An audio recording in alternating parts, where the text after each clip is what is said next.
फिर से एक बार आप सभी को सनातन गुरु यीशु के नाम में प्रणाम और परमेश्वर आप सबको आशीष दे।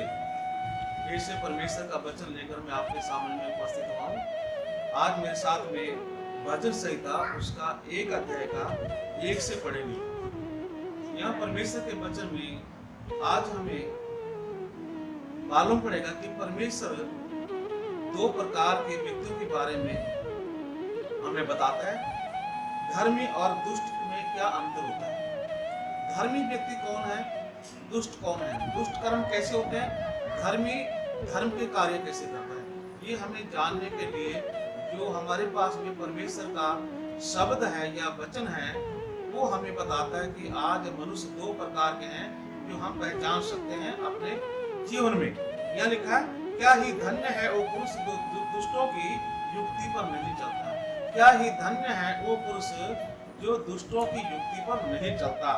यदि कोई दुष्ट आदमी है उसको हम कैसे पहचानेंगे? उस व्यक्ति को हम ऐसे पहचान सकते हैं उसकी बातचीत करने से, उसके व्यवहार से, उसके चाल चलन से और उसके खान पीन से हम समझ सकते हैं कि इंसान का जो खान पीन है, यदि वो नशे की तरफ जा रहा है या दुष्ट विचार करता है या दुष्ट बातें बोलता है तो सोच लीजिए ये आदमी धर्मी नहीं है, ये दुष्ट आदमी है जो दुष्ट विचार उसके दिमाग से निकलते हैं।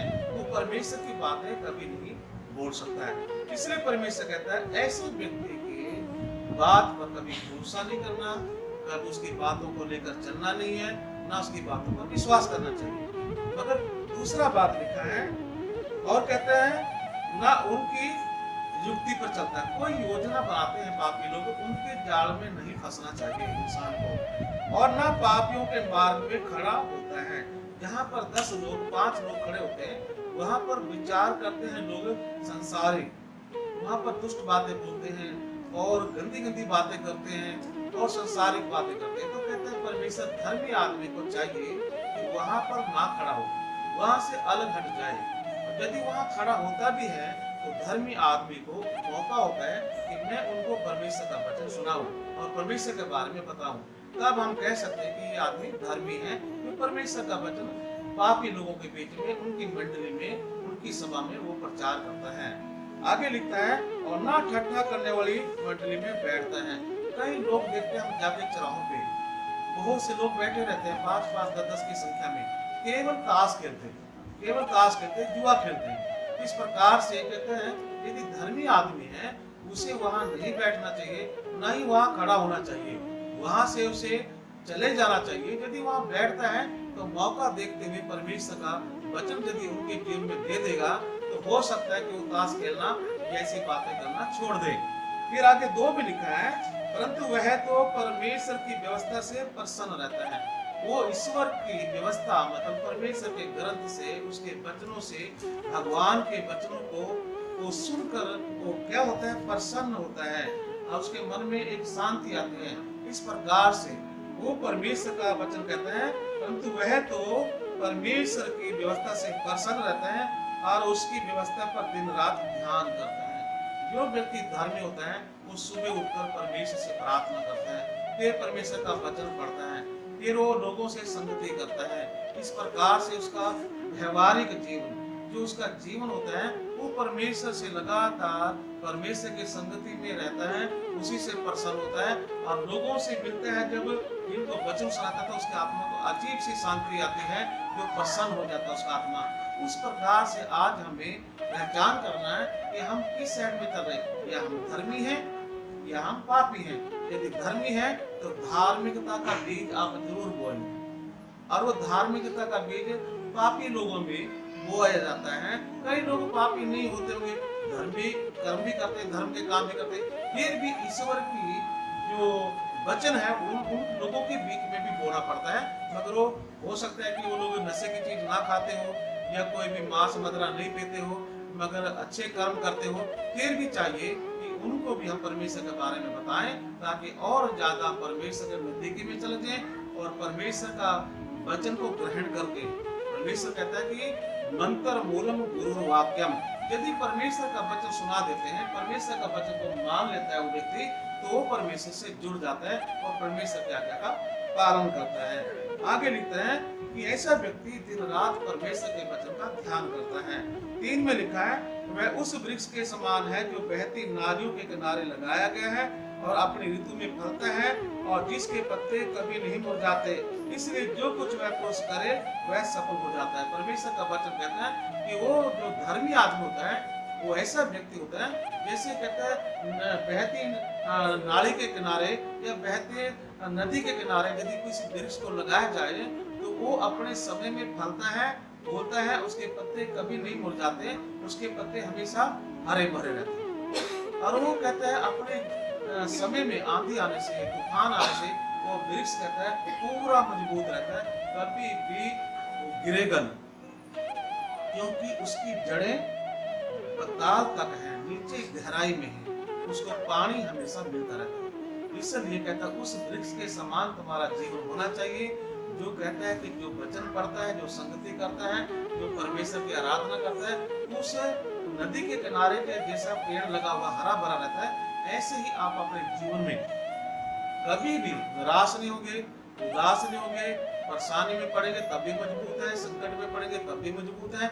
हर स्थिति में आपका जीवन स्थिर रहेगा, पक्का रहेगा, कोई भी तूफान, कोई भी परीक्षा आपको घेर नहीं सकेगी, क्योंकि आपकी जो गहराई है आपके विश्वास की, आपका जो धीरज है, आपके जो मन में शांति है, वो चीज आपके अंदर में इसलिए मजबूत होगी क्योंकि आप परमेश्वर का वचन पढ़ते हैं।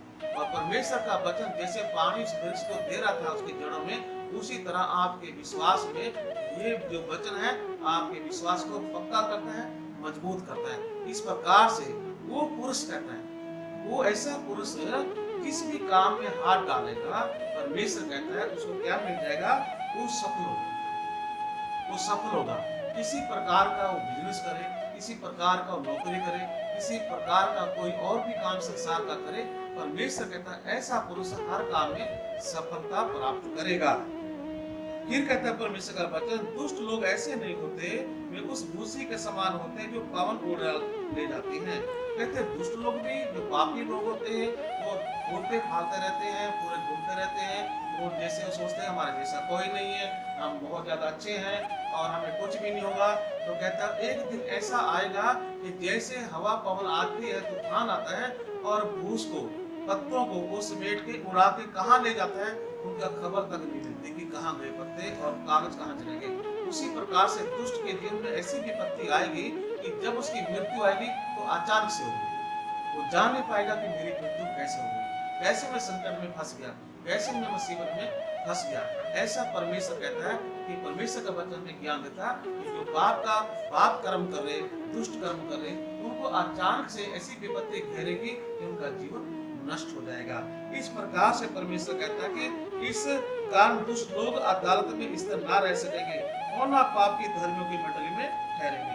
कहता है जो पापी लोग होते हैं वो ज्यादा समय तक संगत में नहीं ठहरते, वो संगत में आते रहेंगे, जाते रहेंगे, धीरे धीरे धीरे जैसे परमेश्वर का वचन लगेगा, परमेश्वर का विचार उसके जीवन में जाएंगे, या तो वो बदल जाएगा या फिर वो संगत से दूर हो जाएगा। ज्यादा समय तक संगत में टिकना बड़ा मुश्किल है। वो व्यक्ति टिकेगा जो सच्चे मन से प्रायश्चित करेगा, परमेश्वर को जान लेगा, परमेश्वर की संगति में रहेगा, वो व्यक्ति हमेशा के लिए परमेश्वर के नजदीक में पहुंच जाएगा और पक्का रहेगा। लास्ट में कहते हैं क्योंकि यहोवा धर्मियों का मार्ग जानता है परंतु दुष्टों का मार्ग नष्ट हो जाता है। परमेश्वर धर्मियों का मार्ग जानता है, दुष्टों का मार्ग जानता है, तो इसलिए परमेश्वर कहता है धर्मी हमेशा स्थिर रहेंगे, धर्मी हमेशा परमेश्वर की जय जयकार करेंगे, धर्मी आदमी धार्मिकता का बीज बोएंगे ताकि बहुत से लोग संकट से बच जाएं, परेशानी से बच जाएं, और अंत में जब हमारा जीवन इस पृथ्वी पर से समाप्त होता है, जब हम संसार को छोड़कर जाएंगे, उसके बाद में हम यहाँ से जाते समय ऐसी चीजें छोड़कर जाएंगे कि जो लोग हमें याद करें, लोग हमें जब याद करेंगे तो बहुत ज्यादा लोगों के मन में प्रशंसा आएगी और अपने आप में खुशी लगता है कि उस व्यक्ति ने हमें इतना ज्ञान सिखाया, हमें परमेश्वर का नाम दिया, परमेश्वर से जोड़ा, उसका नाम भी अमर हो जाता है संसार में। जैसे बाइबल में बहुत से भक्तों का, बहुत से गुरुओं का नाम दर्ज है जिन्होंने अच्छे अच्छे काम किए पृथ्वी पर, जो किया, वो आज इसमें कई लोग ऐसे थे जो अच्छे काम नहीं करते थे उनका नाम भी दर्ज है। एक वेश्या थी, वो दुष्ट कर्म करती थी, मगर जब उसने यीशु के नाम में आकर उसके पैरों में पराश्चित किया तो आज उसका नाम भी दर्ज है। इसी प्रकार से आपका नाम भी दुनिया में दर्ज हो जाता है। इस व्यक्ति ने परमात्मा का, सतगुरु यीशु महाराज का काम करके गया, वो चीजें दुनिया में रहनी है और लोगों को समाचार मिलना चाहिए। इन वचनों के द्वारा हम सबको परमेश्वर आशीष दे कि हमें देखना है अपने जीवन में कि हम कहीं दुष्ट काम तो नहीं कर रहे, हम दुष्ट कार्य पर तो नहीं चल रहे। हमें धर्म के मार्ग पर चलना, और धर्म का काम है अच्छे काम करना, अच्छे लोगों को साथ में व्यवहार करना और सत्य मार्ग पर चलना, उसके बाद में धार्मिकता करना और धर्म के काम करना और अपने आप को पवित्रता में रहना। और ये तीन चीजें हमारे में होना चाहिए। हम धर्म का काम करेंगे, उसके बाद में धार्मिकता करेंगे और पवित्रता का गीत बताएंगे तो ऑटोमेटिकली परमेश्वर प्रसन्न हो जाएगा और आप जिस काम में हाथ डालोगे आपको काम सफल हो जाएगा। आपके घर में सुख शांति और मेल मिलाप की आत्मा आ जाएगी और लोग आपसे जुड़ने लगेंगे और एक दिन बहुत बड़ा सत्संग होने लगेगा और लोग परमेश्वर की इन्हीं वचनों के द्वारा परमेश्वर आप सबको आशीर्वाद दे। और परमेश्वर फिर इन वचनों के द्वारा फिर से दोबारा मैं आपके बीच में आऊंगा ताकि फिर से परमेश्वर के बारे में आपको बहुत गहराई से समझा सकूं, ताकि आप और नजदीक परमेश्वर के पास आ सके। आइए हम प्रार्थना करेंगे और परमेश्वर आप सबको आशीष दे। सर्वशक्तिमान परमेश्वर पिता, फिर से एक बार पहुंची मैं तेरा दास तेरे चरणों में आता हूं। कुछ तेरे वचन में लिखा पहुंची, जहाँ पर एक या दो प्राणी सत्संग में बैठते पहुंची मैं उनके बीच में उपस्थित होता पहुंची। आप और जितने भी लोग सत्संग में बैठे उन पर अपनी कृपा करें, अपनी दया करें और पहुंची धार्मिकता का जो मार्ग है पहुंची और पहुंची जो दुष्टों का मार्ग है उसमें इनको भेद करना सिखाएं पहुंची कि हम कैसे जान सकते हैं कि धर्मी आदमी कैसे होता है, पापी कैसे होता है पहुंची। मेरी प्रार्थना पहुंची यदि हमें दोनों चीजों का ज्ञान होगा तो हम पापी को आराम से समझा सकते हैं और धर्मी के साथ में संगति अच्छी तरह से दे सकते हैं और अच्छी तरह से संगति कर सकते हैं पहुंची। इस समय सभी विश्वासियों को, सभी सत्संगियों को मैं आपके चरणों में अर्पण करते हुए प्रभु जी तेरा आशीर्वाद का अभिषेक मांगते हुए प्रभु जी ये सारी प्रार्थना सतगुरु यीशु के नाम से मांग लेते, सुन और कहकर तथास्तु। गुरु सतीश महाराज की जय।